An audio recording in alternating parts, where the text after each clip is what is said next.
Firasat ilmi islom e'tiqodiga zidmi? Savol. Assalomu alaykum ustoz.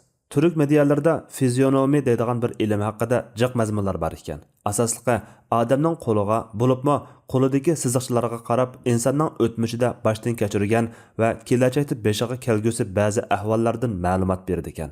Bir qarasa palchilikqa o'xshab qoladi ekan. Men Imom Shafiiyning 100 o'qish ilmidan xabardor ekanligi haqida azroq o'qigan edim. Bir qarasak bu shu ilmmidir deb o'ylab qoladi ekanmiz. Bu ilmning islomda asosi bormi yoki islom e'tiqodiga zidmi? Bu vaqtda nimalarga diqqat qilishimiz kerak? Mushu vaqtda ma'lumot bergan bo'lsalar, Alloh tanlarni salomat qilsin, manfaatli ilm ato qilsin. Javob: Va alaykum assalom va rahmatullohi va barakatuh. Barliq hamd sanolar Janobi Allohga bo'lsin. Durud va salomlar payg'ambarimizga, u zotning oila tavobatlariga, ashablariga va u zotga toki qiyomatgacha ergashganlarga bo'lsin. Qadimki hukmronlar kishining nasabi, yurti, kasbi va mijoz xulqi kabi bilinmagan taraflarini bilishda insonning tan qurilishi, chiroy shakli, qarash beqishlari, badan harakatlari va ruhiy kayfiyati qatorliqlarini inchik ko'zitishning ma'lum roli borligiga diqqat qilib, bu vaqtdagi tajriba mulohizalarini yozib qoldirib, buni farosat ilmi deb atagan. Qadimki Yunonliklar va Misrliklar bu ilm bilan shug'ullangan bo'lsa, keyincha jahiliyat va islom davrlarida arablar va musulmonlarmi bu haqda maxsus asarlarni yozib, turlarga ayirgan. Imom Shafiiy rahimahullohmi Yaman diyoriga borib, dal mushu ilmni o'rgangan. Kunimizda bo'lsa, tan lug'ati, alqan o'qish degandek nomlar bilan tajriba va mulohazaga tayangan ilmiy metod asosida universitet va tadqiqot markazlarida maxsus o'qiladigan va tadqiq qilinadigan maxsus istilohlar bo'lgan nurg'un tarmoqlarga bo'lingan bir ilm sifatida muomala qilinmoqda.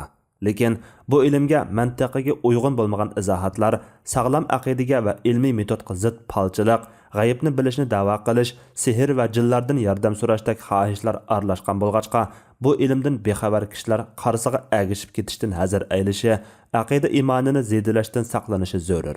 Shunga to'g'ri xatosini ayirib muomala qilish uchun ishonchli ulamolarimizning bayoni bo'yicha uning izohati, turlari va aloqador ahkomlarini qisqacha bayon qilib o'tishga to'g'ri keladi. Firosat arabchada sinchilib qaramoq, pamilmak, bayqamoq, mulohiza qilmoq va ichki ahvolni bilmak degan ma'nolarni bildiradi. Istilohda insonning taqi-turqi, chiroy shakli, rangi-ro'yi va so'z harakatlariga qarab axloq fazilati va xuy mijozlarini pamilash mahoratini ko'rsatadi. Ulamolarimiz firosatni ikki turga ayiradi. Biri imoniy firosat. Bu Alloh taolaning bildirishi, ko'ngliga selishi, ya'ni ilhomi bo'lib, Alloh taolo ato qilgan, ugunib egilanmagan vahbiy firosatdir.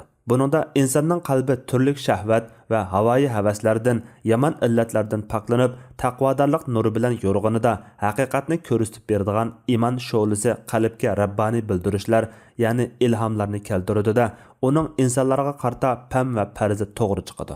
Bu Alloh taolaning solih bandalariga ularning iymoni va ixlosi, taat ibodatda bo'lib, harom va ma'siyatdan yiroq turishi, shundaqla qalblarini sog'lom tutish natijasida ato qilgan mukofoti, ne'mati va karomatidir.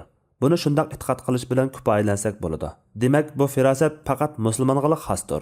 Salaf solihlar va taqvodor zotlarning bu vaqtdagi voqealiklari ko'pdir. Bu tur firosat haqida payg'ambar sallallohu alayhi vasallamning mu'minning firosatidan saqlaninglar, chunki u Allohning nuri bilan qaraydi deganlik rivoyat qilingandir. Bu hadis sharifdagi saqlanish amrining ma'nosi shuki, gunoh ma'siyatlarni qilishga bel bog'lashdan, sodir qilishdan saqlaninglarki, dili Allohning nuri bilan yo'rg'an komil mu'min turqonlarga qarab ichki ahvolinglarni bilib qolsa, uning oldida rasvo bo'lasizlar. Bilganiga qiyomatda guvohlik bersa, guvohlikqa qabul qilinishi, yomon ahvolinglar uni bearam qilsa, sizlarni o'ch ko'rsa, Allohmi sizlarni o'ch ko'rishi mumkin. Firosatning yana bir turi insonning taqi-turqi, chiroy shakli, rangi-ro'yi va so'z harakatlarining nimani ifodalaydiganligini o'rganish, tadqiq, tajriba va sinoq qilishga tayinadigan kishi o'z tirishchanlik natijasida qo'lga keltiradigan kasbiy firosatdir.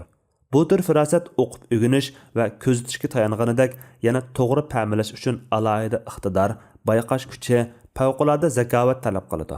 Hozirgi zamondagi badan a'zolarining turli ifodalaridan hukm yakunlashni ko'zlaydigan badan tilimi firosatning ikkinchi turiga kiradi. Aytilishicha, Imom Shafiiy bilan ustozi Imom Muhammad ibn Hasan Shaybani ikkalan masjidi haramda o'ltirganida bir kishi kirib, Imom Muhammad, "Pamimcha bu kishi bir yog'ochchi" dedi. Imom Shafiiy, "Mencha u bir to'mirchimikin" dedi.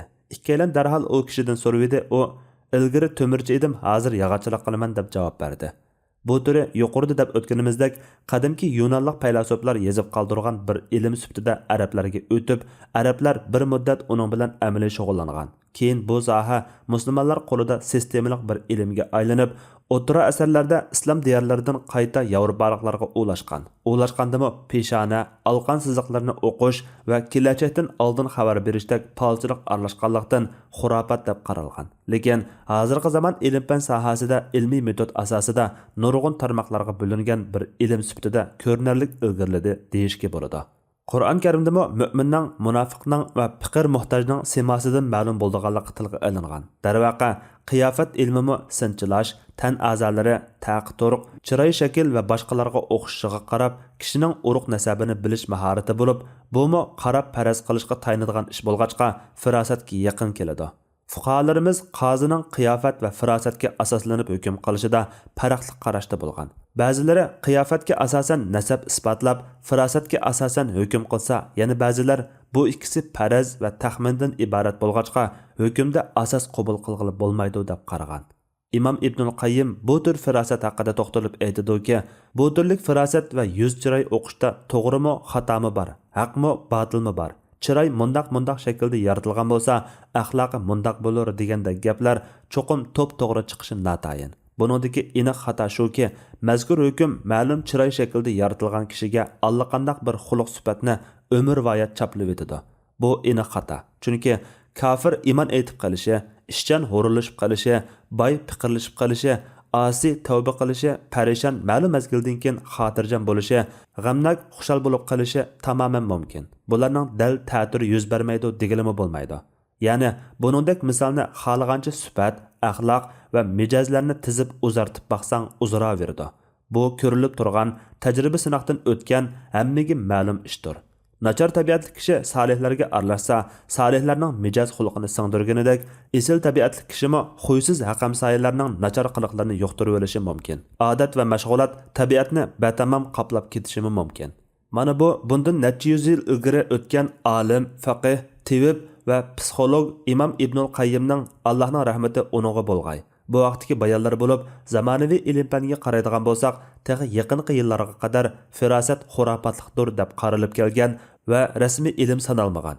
Yillar mobaynida mazkur sohada sinoq, tajriba, ko'zitish va boshqa ilmiy metodlar asosida tadqiq qilinish natijasida ba'zi bir ilmiylik qozongan nuqtalar bo'lsa-mu, taq-turuq va kishilik xarakterini umumlashtirib bog'lashning ma'lum ilmiy asosi yoki biror qoyil qilarlik formulasi yo'q deyarlikdir. Yakun %100 to'g'ri chiqishi notayin. Ba'zan to'g'ri chiqib qolishi mumkin. Shunga buni jazmiyat darajasiga ko'tarishga baldorlik qiladi. Alayliq peshonasi kang kishi aqlliq va bilimlik, tar peshonali kishi nodon keladi. O'g'ri ko'z odam past keladi. Poltay ko'z nodon keladi. Ko'k ko'z odam nachar, qora ko'z qo'rqinchoq, normal ko'zlik esil keladi. Degandek ilmiy asosga tayanmagan umumlashtirishlar ko'rilib turadi. Shuning uchun bu vaqtda tuvandagilarga diqqat qilish lozim. Birinchi, alaqan o'qish, chiroy o'qish va badan tili qatorliq firosatga aloqador usul va ilmlarga kaskin jazmiyat asosida muomala qilmay, uni kishining xarakterini va o'tmishini bilishda bir xil faraz bilish, shundimi bu farazlar ba'zi ahvollarda to'g'ri chiqishi mumkin deb tunish kerak. Bu vajidan firosat ilmida odumlashgan yakunlarni ilmiy paket deb qarab olishga, boshqalarga tengishga hargiz bo'lmaydi. Ikkinchi, firosat ilmi kelajakni va g'aybni bilishda qat'iy asos bo'lolmaydi deb e'tiqod qilish kerak. Chunki e'tiqodimizda g'aybni Allohdan boshqa hech kim bilmaydi. Haq Taolo aytadi: Allohdan bo'lak osmonlardagi va zamindagilar g'aybni bilmaydi. Naml surasi 65-oyat. Hatto payg'ambar sallallohu alayhi vasallam faqat Alloh bildirgan g'aybni biladi. Janobi Rasululloh sallallohu alayhi vasallam agar men g'aybni biladigan bo'lsam, nurg'un manfaat hosil qilgan bo'lardim. Ziyon zahmatga uchirmagan bo'lardim. Araf surasi 188-oyat. Deyishga buyurilgan. Shunga har qanday bir insonni g'aybni biladi deyish shirik hisoblanadi. Firosat va chiroy, alqon o'qish bilan shug'ullanuvchilar da'vo qilayotgan bu kishi hayotida muncha qatim o'ylanadi, beshiga mundaq baloyi qazolar keladi deganda gaplar mushu doiraga kiradi. 3. Badan tili, chiroy o'qish degandek ko'zitib bayqagan qarab faraz qiladigan mahoratlarni ilmiy asosda g'aybni bilishni da'vo qilmaslik, faraz cho'qim to'g'ri chiqadi da'volmaslik sharti bilan o'qib o'rgansa, xizmat qilib shug'ullansa bo'ladi. Bu ilmlar hozir tibbiy harbiy va psixologiya sohalarida, hatto sun'iy aql tadqiqotlarida qo'llanilmoqda. Allah eng to'g'risini bilguchidir. Fatvoda doktor Abdul Aziz rahmatullah. Fatvolar majmuasi 3-tom.